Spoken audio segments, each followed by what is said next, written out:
Emilita Alfaro, bienvenida, ¿cómo estás? estás? Bueno, muy bien, muy contenta de estar con ustedes, y sí, recordando, a uno se le eriza la piel, de revivir lo que fue aquel carnaval del 84, increíble. En que La Falta, bueno, fue una de las voces que de con las tacuaras es una cosa brutal, absolutamente conmovedora. Claro, Yo me acuerdo además mucho en esa despedida, en esa retirada, me acuerdo de los trajes.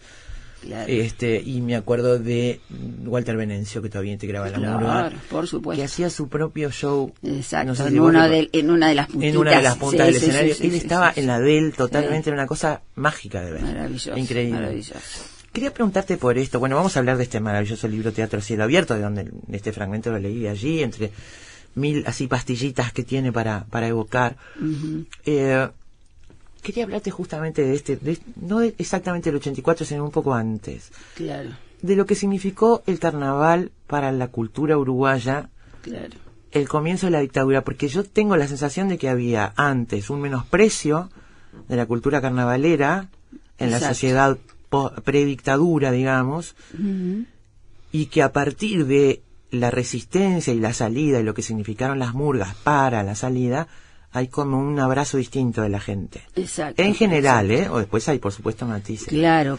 Un carnaval que tiene un poco esa cosa un poco contradictoria. Por un lado, un arraigo popular enorme, está identificado con un poco la fiesta más representativa de Montevideo a lo largo del siglo XX, pero al mismo tiempo mirado, como tú decís, de manera un poco, no sé si despectiva, pero un poco sin considerarlo una expresión cultural, ¿verdad? Es decir, porque bueno, la cultura supuestamente pasaba por otro tipo de... Era una expresión menor, digamos, Exactamente. Y entonces, bueno, eso fue característico durante buena parte del siglo XX, y la dictadura da tiene ese resultado un poco inesperado, porque obviamente lo que se pretendía por parte del régimen era todo lo contrario, era de alguna manera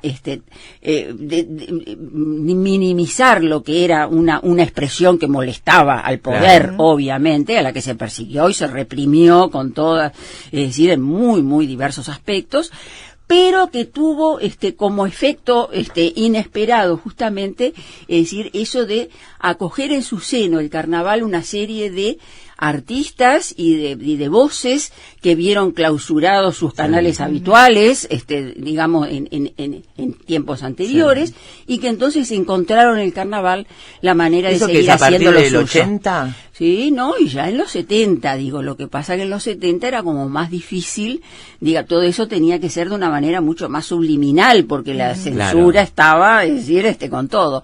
Todavía en los 80, por cierto, que seguía presente, muy vigente. Sí. Pero de todas maneras fue el carnaval uno de los espacios donde muy de a poquito se empezaron a abrir intersticios a través de los cuales la sociedad recuperó digamos, el espacio público, la voz, la palabra. Pero debe ser muy interesante estudiar los textos de esas épocas, ¿no? Claro. Porque a partir de los textos uno puede vislumbrar qué era lo que estaba pasando. La habilidad con que había que decir y no decir al mismo tiempo, ¿no? Es decir, para justamente esquivar la censura. Y pero entonces, yo recuerdo en esa época, antes del efecto Reina de la Teja, Falta y Resto, todo lo demás, recuerdo como una cosa que la gente a mi alrededor evocaba y que no existía porque estaba proscrita, de la soberana, ¿no? Que era lo que representó lo que sería una murga, entre comillas, de izquierda de esa época. Claro. Fue ahí inmediatamente anterior, digamos, a la dictadura, en ese país ya tan polarizado, digamos, por las luchas políticas, en fin, y por un momento que es el que precede justamente al golpe de Estado. La soberana tuvo un rol fundamental en esto de aproximar al carnaval a una izquierda que hasta ese momento había estado bastante renuente, ¿verdad? Claro. Frente a una expresión. Por el rabillo del ojo. Exacto, el carnaval era un poco el opio de los pueblos, ¿verdad? Claro. Es decir, y entonces había una mirada como muy crítica desde la izquierda, que en esos años 60 comienza a cambiar y que tiene de repente su máxima expresión en lo que es el desembarco de la soberana, ¿verdad? Claro.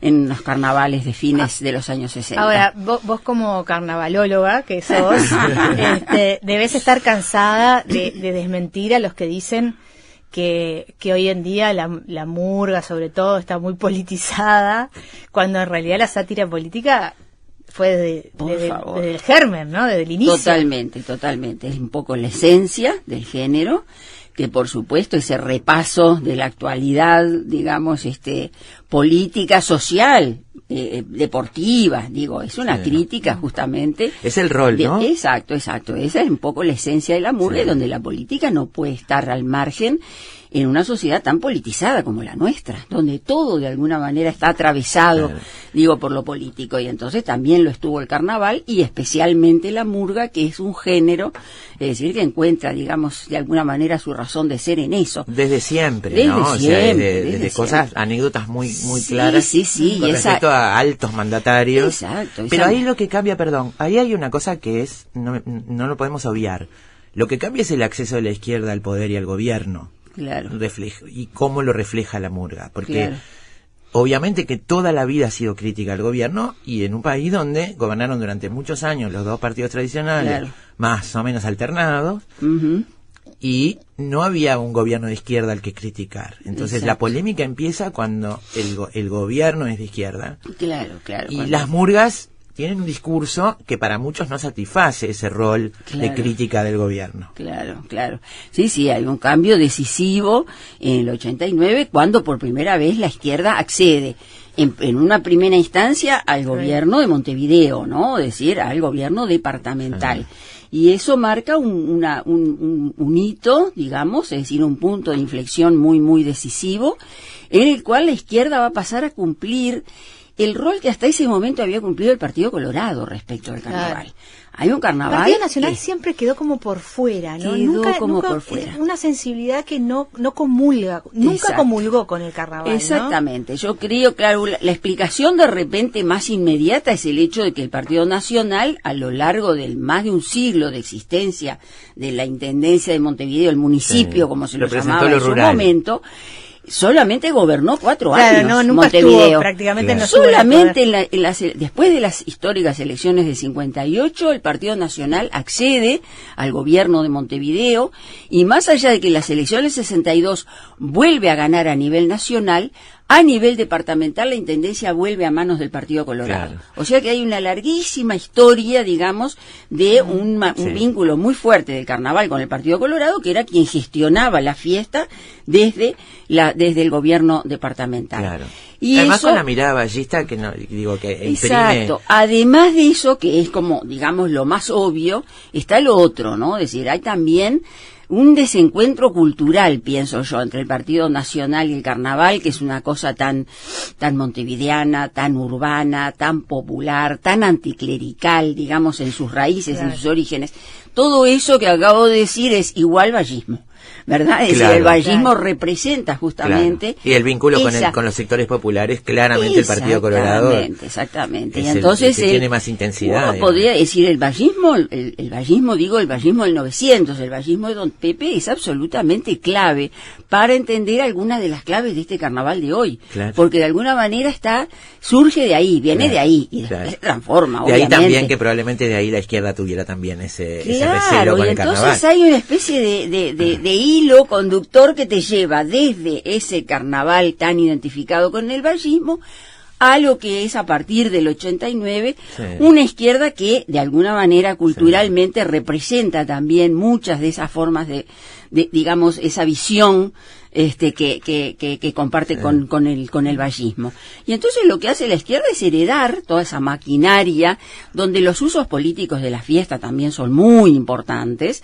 La izquierda los hereda a partir de su triunfo en Montevideo en el año 89, y ahí empieza, digamos, este nuevo capítulo, digamos, de la fiesta, donde hay muchos, es decir, incluso aquellos que habían justamente, es decir, usado y usufructuado de la fiesta en su beneficio, como cuando eso mismo lo hacen otros, bueno, ponen el grito en el cielo. Claro. Entonces ha dado lugar en estos últimos años a ese ataque que es bastante sistemático, ¿no? Es decir, empieza el carnaval y empiezan, digamos, las críticas, en fin, por parte bueno, lo que hoy podríamos no sé, identificar como la coalición republicana, digamos, para decirlo. Sí, es complejo, ¿no? Porque en realidad lo que reclaman es la esencia del carnaval crítico y los textos críticos hacia los gobiernos y el tema de la izquierda y la cultura en el Uruguay es un tema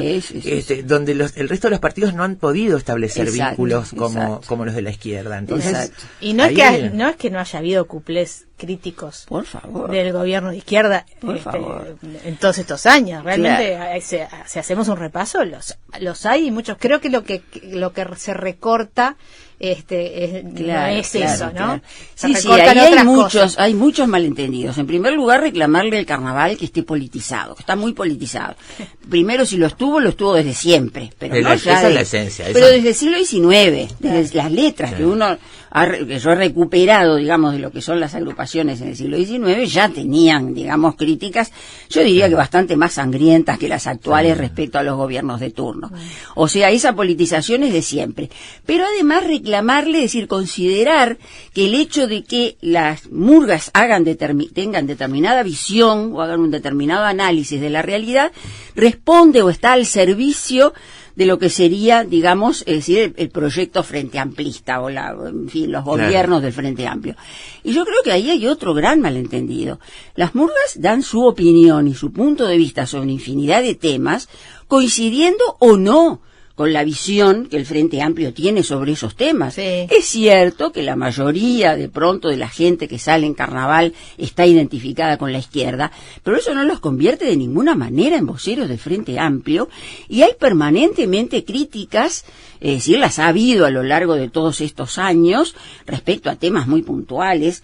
Por poner solo uno, las políticas llevadas adelante por el Frente Amplio respecto al tema de los desaparecidos, donde las murgas muchas veces han reclamado, es decir, políticas que no han sido lo suficientemente profundas, digamos, es decir, en la búsqueda. Estoy poniéndome en la cabeza de alguien que nos está escuchando y que dice que las murgas representan a la izquierda y que no son oposición al gobierno.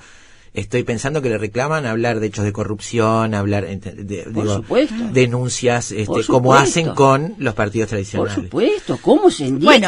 Estuvo permanentemente en los repertorios murgueros en su momento también, totalmente. Sí, y bueno, y para no irnos tan lejos, porque eso supone, un ejercicio de memoria el carnaval de este año, es decir, hay críticas, el tema de Venezuela, que preocupa y pone tan nerviosos a una cantidad de gente, ha estado permanentemente arriba del escenario reclamándole, de la murga que se coronó triunfadora desde la bastarda, tiene unas cuartetas tremendas en relación justamente con la dificultad que la izquierda ha tenido de reconocer, a Venezuela como una dictadura. Le reclaman muy fuertemente eso, ¿verdad? Claro. Es decir, y muchas otras.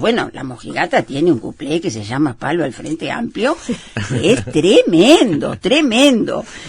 O sea que los que piden críticas, para la izquierda desde el carnaval, la verdad que este año tienen abundantes ejemplos. Yo te pregunto, hablando de esa parte anticlerical, quiero ir a los orígenes y a la definición de carnaval como fiesta, que está vinculada no exactamente con la iglesia, pero que tiene sí que ver con el periodo previo a la Cuaresma. Claro. ¿Cuánto tiene nuestro carnaval de esa idea de vale todo porque después se viene la Cuaresma, que es la prohibición de comer carne durante 40 días y de... Claro. Vale todo, inspirado en las bacanales y las saturnalias, ¿no? En las fiestas grecorromanas, que es el origen del carnaval. ¿Cuánto tiene nuestra fiesta de ese concepto de carnaval? Uno tendría que decir cuánto tuvo, ¿no? Porque en el siglo XIX, efectivamente, todavía está muy, muy vigente esa simbología carnavalesca que viene, se hunde en los tiempos, digamos, que viene, fundamental, uno podría decir incluso en la antigüedad, ¿no? Es decir, esta necesidad que ha tenido la humanidad de generar una fiesta donde, es decir, se transgrede, digamos, el orden establecido y las cosas, es decir, no son como deberían ser, aunque sea por un paréntesis muy breve de 3 días, como es la fiesta, ¿verdad? Pero es esa simbología que fundamentalmente se consolida durante la Edad Media y que tiene mucho que ver, es decir, que es muy subversiva respecto de lo que es la liturgia cristiana, pero tiene que ver con ella, porque está absolutamente asociada justamente, es decir, a la espiritualidad de la Cuaresma. Seguro.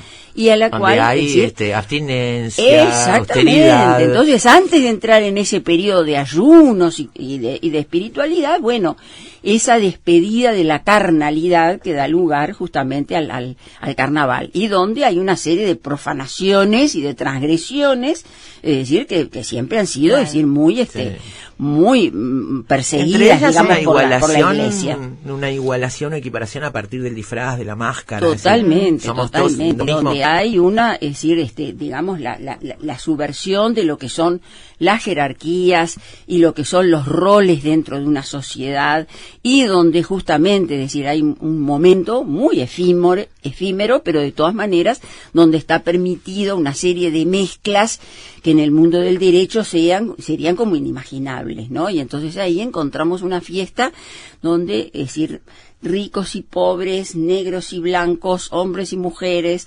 jóvenes y viejos, de alguna manera estamos igualados, es decir, con la idea justamente de esa fiesta que nos iguala a todos.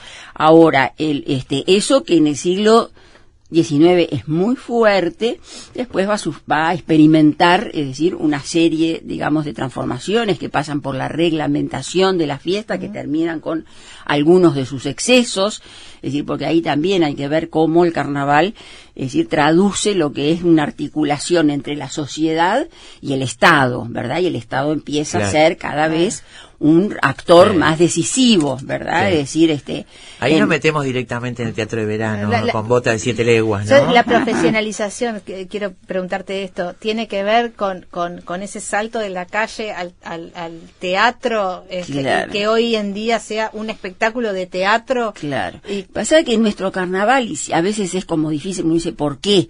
Es difícil explicarlo, porque como característica ya nuestra, es decir, porque hay la simbología carnavalesca es como un gran continente que después se llena de contenidos diferentes que cada sociedad mete adentro. De las épocas. De acuerdo a las épocas, de acuerdo a ciertos rasgos de un imaginario que, es decir, responde, digamos, a visiones del mundo muy diferentes en Europa, dentro de nuestro continente, etcétera, etcétera, y donde nuestro carnaval tiene como característica propia su grado altísimo de teatralización. Claro. ¿Por qué Montevideo quiso, es decir, por qué su sociedad resolvió convertir el carnaval en un gran festival de teatro popular, que es lo que incluso hoy ha sobrevivido? Es decir, tantas cosas quedaron por el camino y sin embargo, y eso está asociado al hecho de que, esa teatralización ha conllevado, es decir,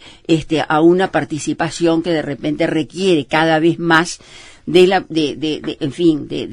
saberes, de destrezas, de desempeños que remiten a una profesionalización un poco inevitable, ¿no? Que no estuvo ahí donde los tablados se van de las calles, de las esquinas y entran a los clubes y se cobra la entrada y hay un... Exacto. Esas agrupaciones que antes pululaban por cientos y donde la gente de una manera muy, muy artesanal, muy, muy casera, muy amateur, salía un poco a divertirse y a hacer lo que quería, lo que tenía ganas y a divertirse y punto.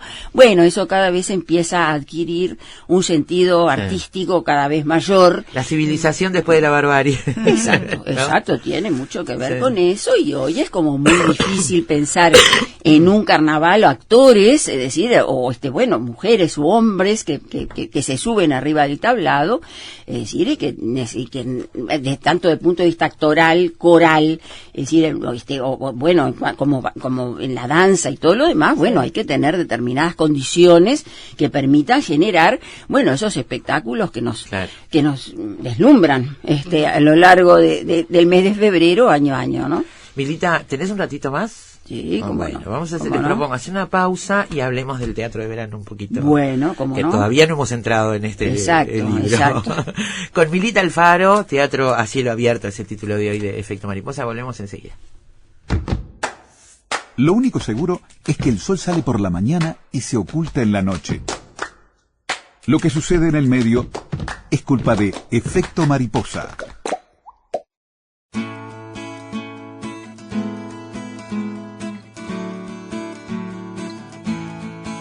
en el tumulto de los húsares de Momo, encandilado por las luces de otro barrio, aquel murguista saludando con su gorro, se despedía como siempre del tablado.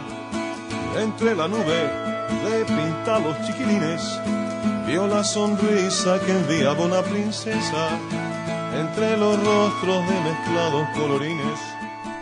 En la espaciosa rotonda que circunda la playa Ramírez y marginan los montículos enjardinados del club de golf y la densa arboleda del parque, al pie mismo de las canteras, es decir, en un marco de plena naturaleza que permite la eliminación de todos los artificios escenográficos y al aire libre, y con las bambalinas del cielo, la Intendencia Municipal ha instalado el Teatro de Verano, que muy pronto se abrirá al público. Las grandes multitudes, se imagina el cronista, que pronto se desplazarán sobre el amplio tinglado, los magníficos coros, la intensidad de las obras clásicas y las manifestaciones teatrales que solo pueden proyectarse en el espacio abierto.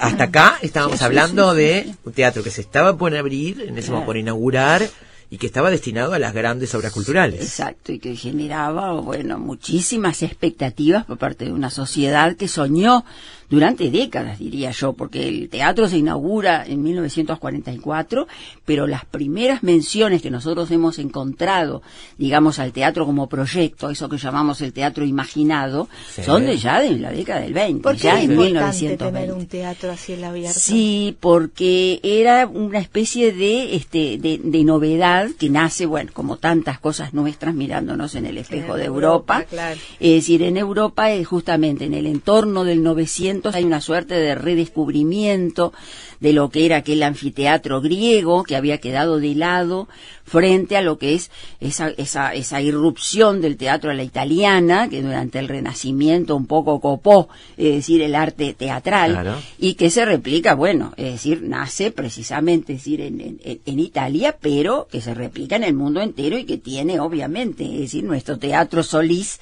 como uno de sus ejemplos, de sus manifestaciones. Bueno, ese teatro a la italiana, por supuesto que sigue vigente. De todas maneras, a partir del 900 empieza a coexistir con lo que en París se llamaron los teatros de nature, teatros de naturaleza, que redescubren lo que significa justamente el entorno natural como un posible recurso más que se suma al paisaje escénico. En este caso hay una cantera, es decir, el espacio natural. El lugar ideal. Claro, está muy incrustado, ¿no? En las canteras. Exactamente. Entonces, esa idea que tuvo muchas idas y venidas y proyectos fastuosos, es decir, ahí se conservan en el Instituto de Arquitectura de la Facultad de Arquitectura, proyectos, digamos que con las columnas, columnatas y escalinatas y estatuas y arcadas. Era el propio foro griego. Exactamente. Un poco soñando a lo grande. Bueno, finalmente, como no llegaba el momento de poder concretar semejante proyecto, bueno, nos conformamos con un teatro bastante más modesto, que es el que nace en el año 44, y que realmente, cuando digo modesto, es modesto en serio, porque en ese momento es prácticamente una gran tarima, es un tablado grande, claro, sin techo, es decir, y simplemente es una tarima desmontable, que se armaba, es decir, en cada temporada y que luego se retiraba. Lo mismo las plateas, que eran también, es decir, en cada temporada los funcionarios municipales transportaban, claro, es decir, miles de bancos, es decir, que se instalaban justamente, es decir, como platea de ese escenario, y luego se retiraban, o sea que realmente, es decir, era una cosa muy precaria, digamos, en sus inicios. Y así permaneció durante décadas, hasta el año 62, en que empieza a adquirir otro carácter a partir del momento en que se lo techa con aquella vieja cúpula, tradicional, que en primer momento se la consideró que era, bueno, un techo provisorio, pero que duró 40 años, ¿verdad? 40 años, como suele ocurrir. Y además le da todo un sello de distinción, ¿no? Totalmente. Cuando uno ve esa cúpula ya sabemos que estamos hablando del teatro de verano. Exactamente.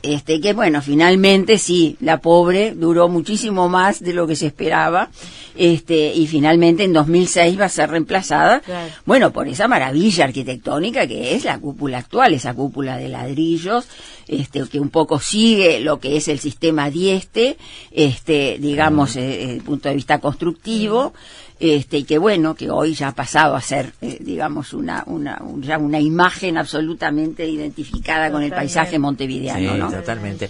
Y una cosa identificada con el paisaje, y hay una cosa de sonido que me parece que aparece varias veces en el libro y que es como una especie de karma del teatro de verano. Complicado. Que tiene que ver con la naturaleza y con el viento, además, ¿no? La sudestada y todo eso. Ha sido tremendo. El teatro de verano ha luchado contra algunas cosas, que digamos que lo han perseguido durante todos estos años. Lo meteorológico es una de ellas. No solamente la cuestión, como decís tú, por el sonido, sino por el hecho de que, bueno, un teatro justamente a cielo abierto está sometido permanentemente a las suspensiones, a las estar mirando el cielo permanentemente a ver qué pasa. Tanto es así que la inauguración prevista para el 8 de enero, bueno, de un lugar a una etapa suspendida, hubo que trasladarla una semana más, esperando justamente a contar con un clima más benigno.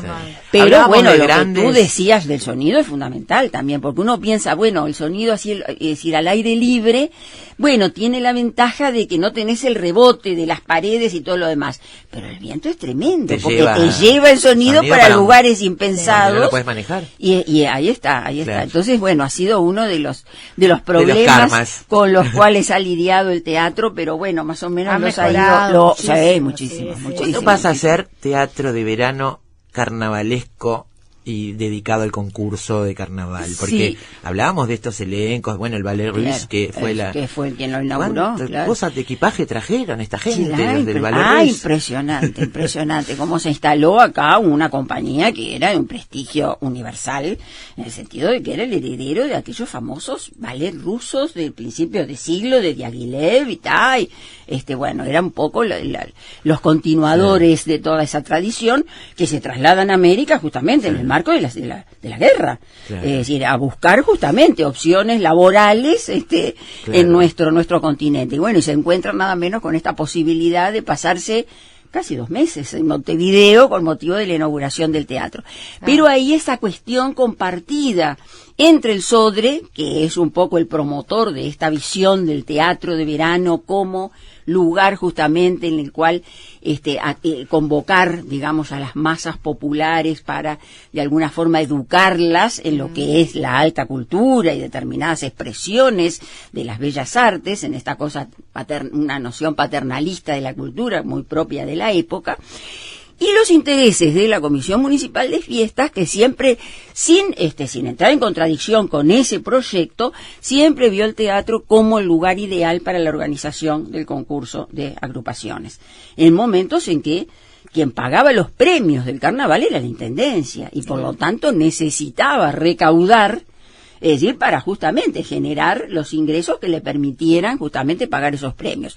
El teatro de verano significaba una locación con un aforo suficiente como para tener superaba, por ejemplo, ampliamente lo que era el Teatro Solís, el aforo del Teatro Solís, que era el lugar en que habitualmente se realizaba el concurso hasta ese momento. Los premios poquitos, era poco el premio. De pronto sí. Se quejaban, ¿no? Exacto. Y entonces, el teatro de verano significaba en ese sentido, en ese camino de la profesionalización a la que aludíamos antes, el teatro de verano también hizo lo suyo, aportó lo suyo. Claro. Y entonces, la Intendencia finalmente logra, por primera vez en el 44 no se puede hacer el concurso todavía, a pesar de que la Comisión Municipal de Fiestas así lo deseaba, no se pudo hacer el concurso porque estaba el teatro ocupado justamente por el Original Ballet Russe. Pero ya a partir del 45, ahí sí, se instala el concurso. Eso no significa que... ¿A partir de allí se llama Ramón Collazo o es posterior? No. Se llama posterior. a partir de los años, en los años 80, que es cuando se produce la muerte de Ramón Collazo, que había sido una figura no solamente clave de nuestro carnaval, sino que también estaba muy identificado con el teatro, porque en los meses de enero, es decir, estrenaba su espectáculo de Ramón Collazo y sus atenienses, sí, ¿verdad? Claro. Rememorando lo que habían sido los éxitos de las trupes de los años 20 y 30. Claro, es el origen de lo que después pasan a ser los conjuntos de carnaval, digamos, ¿no? Exacto. La trupe fue una categoría que después desapareció, pero que tuvo en esos años, en los años 30, sí, era la categoría, es decir, por excelencia. Con los estudiantes, ¿no? Exacto, tenía así, es decir, más allá de que ya es la murga, por supuesto, también, y las comparsas de negros y lugolos, por supuesto que ya estaban presentes, pero de pronto uno podría decir, a través de títulos como la Oxford, como un Real del 69, la Trupe Centenario, Siga el Corso, etcétera, era como y bueno, Ramón Collazo era una figura clave en todo ese y entonces, bueno, cuando fallece a principios de los años 80, surge esta idea, esta iniciativa de llamar de bautizar con su nombre al Teatro de Verano, y a partir de ese momento, bueno, es el Teatro Ramón Collazo. La concesión del teatro para el carnaval, sí, con sus respectivos ingresos, digamos, es en la dictadura de la totalmente. Sí, eso es increíble. Eso es increíble. Uno dice, bueno, también el teatro como ha atravesado diferentes contextos políticos muy diferentes, es decir, nace justamente bajo y con la impronta, digamos, de los gobiernos fascistas. Pasa, es decir, fíjate tú, lo que decíamos, el Partido Nacional, que siempre ha estado como un poco al margen de la cuestión sin embargo, tiene una participación muy importante en el Teatro de Verano, porque es bajo esa administración, esa solitaria administración nacionalista del gobierno de Montevideo, que se toma la iniciativa de techarlo, de traer, digamos, el techo, es decir, que durante tanto tiempo, sirvió justamente, que cubrió el escenario del teatro. Después, durante la dictadura, se da esta cosa tan inesperada, hasta desconcertante en algún punto, es decir, la dictadura que persiguió, reprimió, censuró, es decir, al carnaval de tantas maneras. Sin embargo, a través de esta decisión del intendente Rachetti de ofrecer, es decir, la administración del teatro a la ECPU durante la realización del concurso, le da una viabilidad económica al carnaval, que es la que sigue hoy vigente, ¿verdad? Sí. Y que tanta tela ha dado para cortar también, ¿no? También, sí, evidentemente, porque da ECPU, es un actor muy importante y muchas veces conflictivo, sí, y con el cual no es fácil las historias de carnaval relacionarse. Y después de eso, es decir, esta vinculación tan fuerte, es decir, a partir del 89, de los 90, con la izquierda. O sea que el Teatro de Verano ha pasado por todas nuestras diferentes coyunturas políticas. Sí. Y es un testigo increíble este libro lo demuestra. Hay unas fotos maravillosas, supongo que muchas del Centro de Fotografía, que hacen un trabajo increíble. Exacto. La posibilidad justamente de editar, cuando una edición oficial, tiene posibilidades justamente de dar como resultado un libro con a este nivel, digamos, sobre todo desde el punto de vista gráfico, ¿no? Es un libro que no, justamente por ser una publicación oficial, no se comercializa, no está en librerías, no se puede comprar, digamos. Sin embargo, hay una política como muy amplia, muy generosa por parte de la Intendencia de hacerlo circular, porque ese es el sentido que tiene. Y entonces ha llegado a muchos colectivos que tienen que ver de una manera u otra, no solo con el carnaval, sino con la cultura en general, y eso, bueno, va a continuar esta política, digamos, de difusión del material, asegurando que todos aquellos que estén interesados en conocerlo tendremos una versión digital en algún momento, ¿no? También esa posibilidad. Y bueno, sí, lo que tú señalabas es toda la parte gráfica, es un relato paralelo, ¿no? Increíble, sí. Hay por supuesto mucho material del Centro de Fotografía, pero además la investigación que supuso, digamos, recomponer esa historia y que se cuenta a través del relato central del libro, también supuso una investigación brutal, muy rigurosa en materia justamente de recomponer también la historia gráfica, la historia visual del teatro a través de fotos que en general están tomadas de la prensa de época, ¿no? Sí, Milita, una última pregunta, porque yo hace muchos años que estás insertada en el medio académico, sé que te costó, pero que finalmente el carnaval es un objeto de estudio y un objeto de estudio muy serio. Sí. Pero ¿cómo te llevas con los carnavaleros? Es como difícil, es una posición en la que a veces uno no sabe bien dónde está parado, porque tú lo decías, de repente en el ámbito académico te miran un poquito como, ya no, pero hubo todo un periodo en el cual era un poco como diciendo, bueno, sí, fenómeno, qué cosa rara esta de que Milita se le dé por investigar habiendo temas tan importantes, es decir, temas con mayúscula, bueno, poner el foco, es decir, en una manifestación que sí, que en fin, que tiene su interés, pero que evidentemente no justifica, digamos, dedicar, digamos, una labor sistemática a su investigación. O sea que un poco estar y no estar en lo académico. Y por el lado de los carnavaleros también, porque hay también una visión de que para hablar del carnaval hay que vivirlo, hay que estar por dentro, esta gente que viene de afuera a analizar, en fin, y a plantear temas que muchas veces ellos no aceptan o que molestan, porque de alguna manera problematizan. El carnaval es un ámbito muy mitológico, ¿verdad? Donde hay determinadas verdades establecidas y que si las tocas se arma lío, y entonces venir de alguna manera a cuestionar eso también tiene sus dificultades, y entonces también por supuesto que tengo una relación fantástica con muchos carnavaleros, pero de repente con el establishment carnavalero está difícil. No es fácil. ¿Qué te cuenta? ¿Qué te da? ¿Por qué investigarlo? Quiero decir, en términos generales, ¿qué noticias te da estudiar el carnaval? Sí, claro, es mirar de repente un mundo desde el cual, por supuesto que los procesos en última instancia son los mismos, pero frente a esa, digamos, a esa tendencia bastante hegemónica que supone mirar esos procesos desde arriba, desde las élites políticas o desde los grandes procesos estructurales, políticos, económicos, sociales, mirarlos desde abajo permite descubrir cosas que de otra manera no se ven. El carnaval te permite responder. Bien de al lado, como dice. Exacto, ¿no? Exactamente.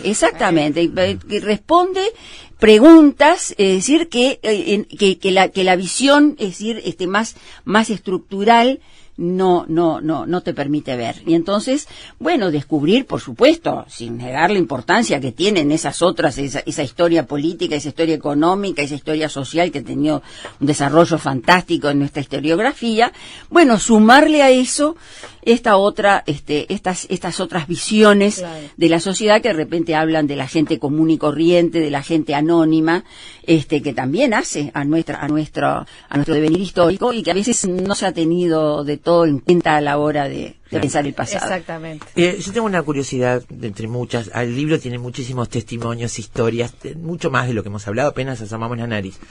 Pero en esa cosa de tanta reforma, y esa última reforma hermosa de agregar esas butacas, de darle otra, y de tener esa cúpula hermosa. ¿Por qué siguen apareciendo las manitos de alguien atrás de Recoba para correr el telón? Si el telón tiene agujeritos. Bueno, pero el agujerito está bien. El agujerito está bárbaro. El telón tiene agujeritos. Pero las manitos humanas atrás de Recoba, eso en el siglo XXI es solo en Montevideo.